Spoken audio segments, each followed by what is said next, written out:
Join me in this eternal moment as I dive deep into the collective consciousness to retrieve a prudent message for this present moment.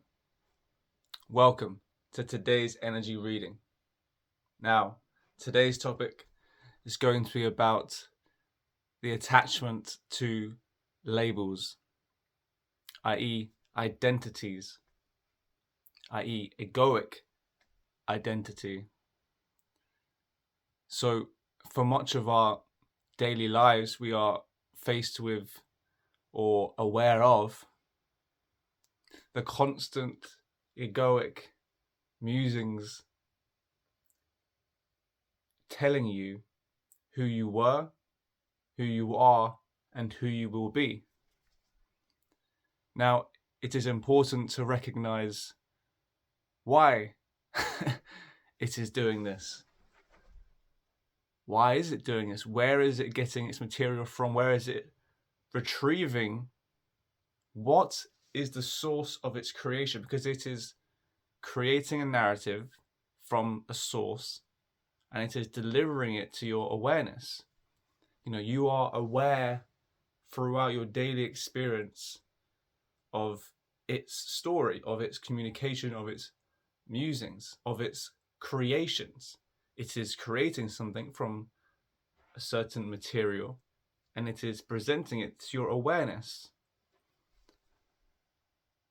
And in these expressions, in these egoic expressions, egoic narratives, it is ultimately trying to suggest with the intention of getting you to commit to an identity. Now, it is important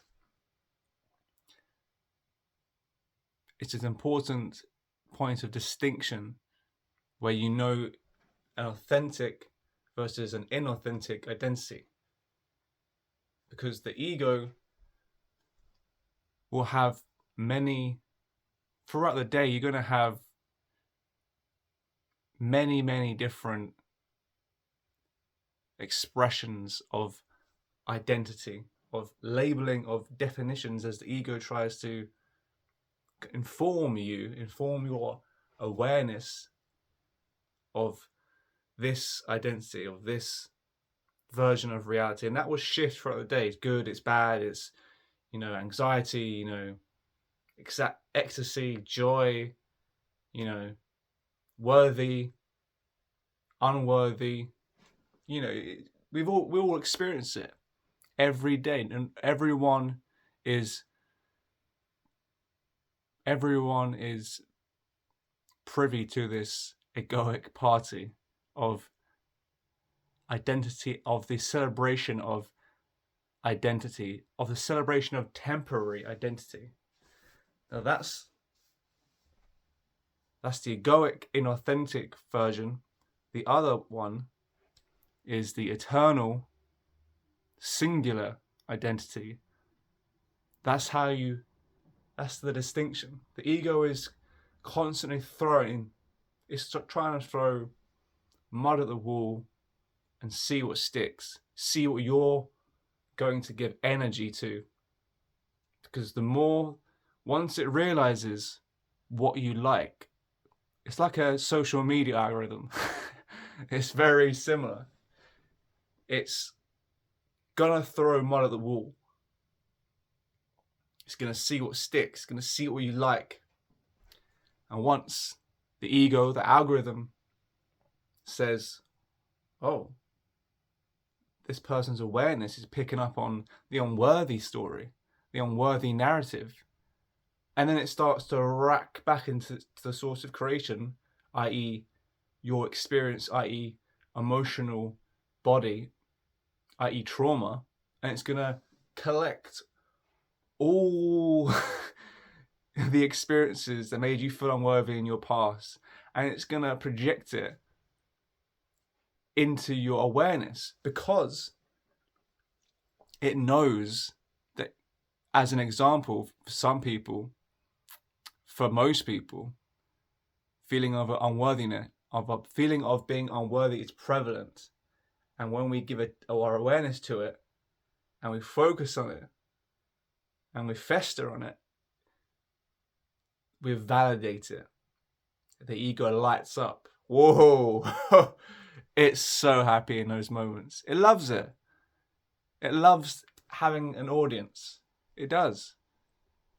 It truly does. So it's important to understand or take control of your own identity, label, definition. Because the mind, the ego is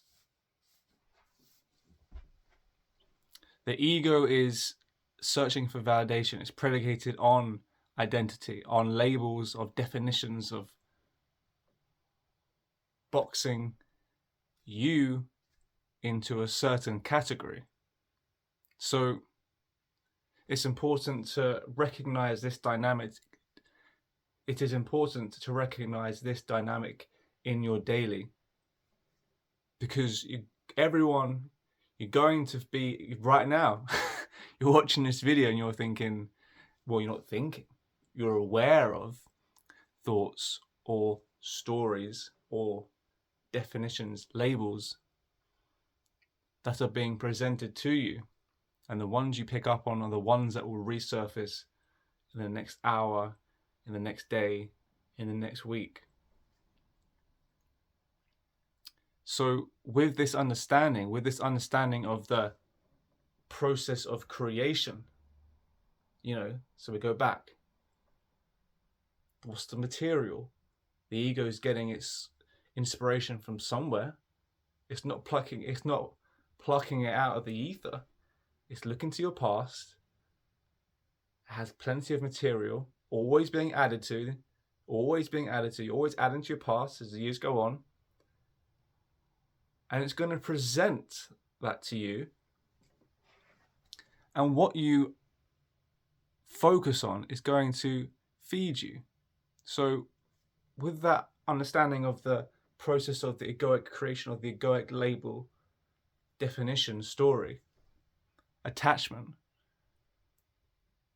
you can then start to regain control, mastery of your own expression, of your own reality, of your own consciousness, as you establish authority over your awareness and you become selective over what you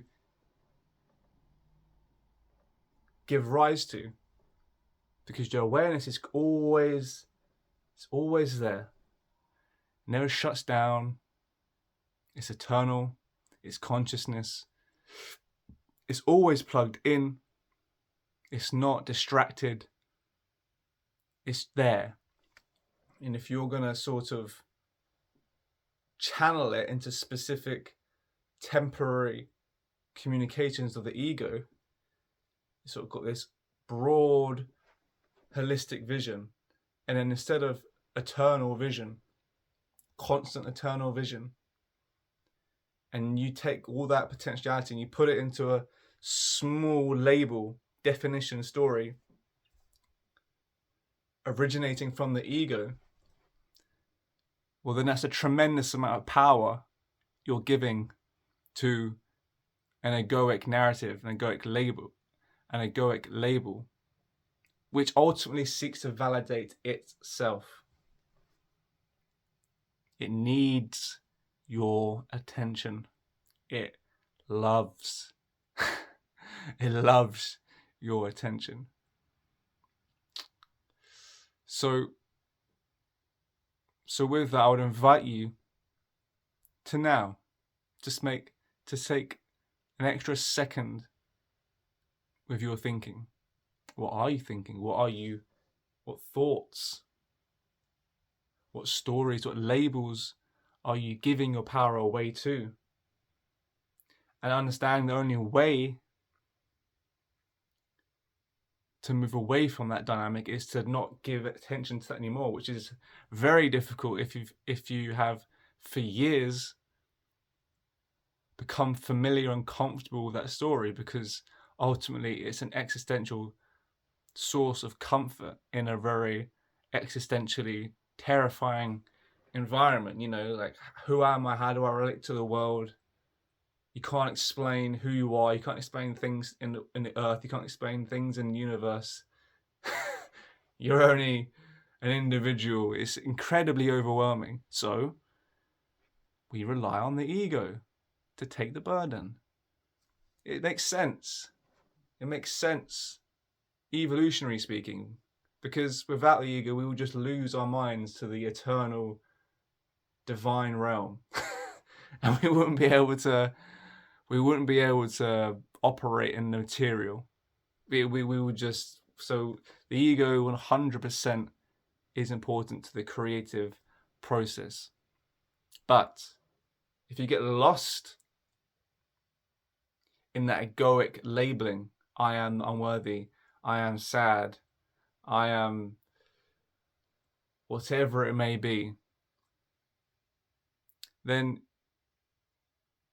you miss out on the potential of what that eternal consciousness can pick up on and can listen to and can bridge down and can ultimately inspire you to produce creation of a transcendent trajectory. That is important. That is very important, because that in turn will show to other people what they themselves can do. So understanding the process, understanding how the ego creates the source of its creation, its tools of creation, its relationship to your awareness, and how it ultimately is constantly, that's this thing, it constantly is looking for your validation. It's constantly looking for you to validate it. That's where your power comes into play. It's looking for your validation. It's looking for your awareness to validate its stories that it's throwing at you. And if you get to a point where you don't want to resist it, you don't want to shame it, you don't want to fragment it and just put it in a box away, but you want to relate to it in a healthy dynamic where you're not attached to the labels it offers you. Because existentially,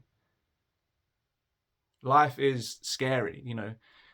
We have all this technology, but we don't understand our minds. We don't understand our minds. We have very little understanding of consciousness, very, very little. We don't understand where dreams come from. We don't understand why we're here. We don't understand the workings of the universe. The earth is just enormous. I mean, so it's, existentially, it's like, oh my, it's a lot to process. So being grounded in that reality of existential fear, while not succumbing in that fear to egoic delights in the form of these comforting stories. Oh, I am unworthy. Oh, phew. That means I don't have to think about the unknown anymore. But you accept that that's the egoic version, and that if you are, for an extended period of time, to come back to center and to view it only, to be aware of it only, not to heed to it, to idolize it, to put it on a pedestal and to worship it. And you step back, come back into your center, come back into your power, and you observe it, but then you're also observing the eternal, you're also observing inspiration. So come back to center now. Come back to awareness, come back to presence, come back to the eternal moment. That is the only way. It is not an intellectual exercise. It is a very simple truth. This is a reminder of a very simple truth, that we have lost, and we are in danger of losing our potential too, because we are not listening to that source of inspiration that results, or that is born from an eternal source, versus the egoic source of creation that is born of a temporary source based on our temporary lives based on our temporary past and our temporary incarnation here on earth. It's very different. I mean, you're talking about a select amount of years here on earth. The egoic uses that as a source of information and of creation and of material and of narrative. And most people give their entire lives to that source of inspiration versus, hold on now, the other side, which is this eternal consciousness, this eternal state, this eternal moment. Now, if you can step back away from ego to, let's say, 10% of your day every day for a year. 10% of every day for a year, you listen to that eternal part, listen to that eternal connection that you have, and you listen to the musings of inspiration and creativity that comes through in that, your life is going to be dramatically different. And societally, you're going to stand out because people are going to be, hold on, what's this person doing? They're doing something different. And it's really a simple practice, a simple truth that has been forgotten, which I'm here today to aim to bring back to the surface. Simple as that. It's really not complicated. I mean, it's awkward. It's to the ego, it's perceived as complicated, but it's more uncomfortable, to be honest. It's more emotionally, existentially, it's facing that existential fear, and that's the difficult bit. It's not complex, but it's uncomfortable, especially to begin with, as you're like, you realize your attachment to labels, your attachment to ego, because existentially, as I said, there's a lot we're all faced with. There's a lot we're all faced with, and it's tough. It is hard,